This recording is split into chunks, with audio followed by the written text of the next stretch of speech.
Okay, our final topic in this chapter on moles is how we use moles to measure concentration. So let's say I'm mixing up a solution of copper sulfate, and it's this blue color here, and we put copper sulfate into there, and we dissolve it, and this blue color gets darker as it gets dissolved. And we're going to use a volumetric flask. So we fill it up to this line with water and mix it all around there so that we get a uniform solution. It is the same throughout. And we get a total volume of 250 milliliters. We want to calculate the concentration of this in terms of molarity. Now, if we look at our triangle here, this is our molarity triangle. This is our mole triangle here that we've been dealing with before.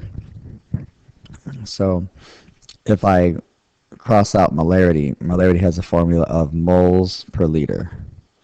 Okay, so we need to take however many moles we have and divide it by our liters. So if I want to calculate the molarity of this solution here, we'll X this off here. It says takes moles per liter. So let's see, what is the molarity of a solution that has 1.2 moles of copper sulfate dissolved into a total volume of 250 milliliters? Well, first we better convert this. Milliliters is not the same as liters. Okay, and to do that, we need to remember that the kangaroos hop down mountains drinking chocolate milk. From milliliters, if we want to convert that to liters, we need to divide the milliliters by 1,000, or move the decimal 3 to the left. So I'm going to do that. Here's my decimal point. I'm going to go 1, 2, 3, and that means a point. So for all of these things, we need to move that decimal from the beginning of the number to the very end of the number here. Move it 3 decimal places to the left in order to convert from milliliters to liters.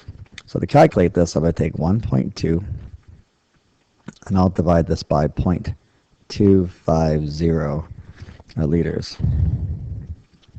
So I'll write my units here of moles, and this is liters, just so that you know. And the answer comes out to be 4.8. I'm going to write a capital M there, because that's what we use to stand for molarity. So it's 4.8 moles per liter in this solution here. So that's not too bad, but we do need to remember to convert the milliliters to liters before we do it. So what if I'm given a question in grams? Well, that's what this triangle here is for. We know that moles is always mass divided by the atomic masses all added up, which is called the molar mass. So if I'm given copper sulfate and I'm given grams, I do need to get the molar mass of this before I can do that. So this is 1 copper plus 1 sulfur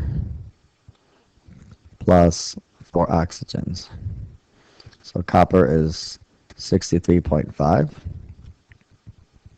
Sulfur is 32.1. And we're going to multiply 4 times 16.0 in order to get the molar mass of this. And that turns out to be 159.6 grams.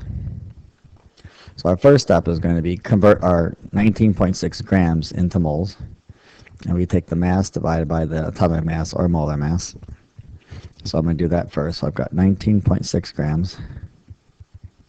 And I'm going to divide that by 159.6.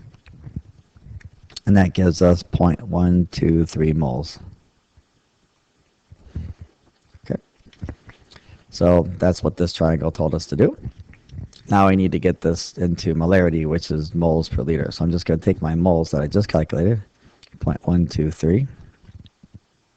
I'm going to divide that by milliliters again. Remember, I have to move my decimal 3 to the left for that. So that's going to be 0.250. And that equals 0.49. I'm going to put a capital M on that, so that I know that that's 0.49 moles per liter. And that's how we do molarity. So not too bad. It's just a special application of our mole concept that we've been doing already.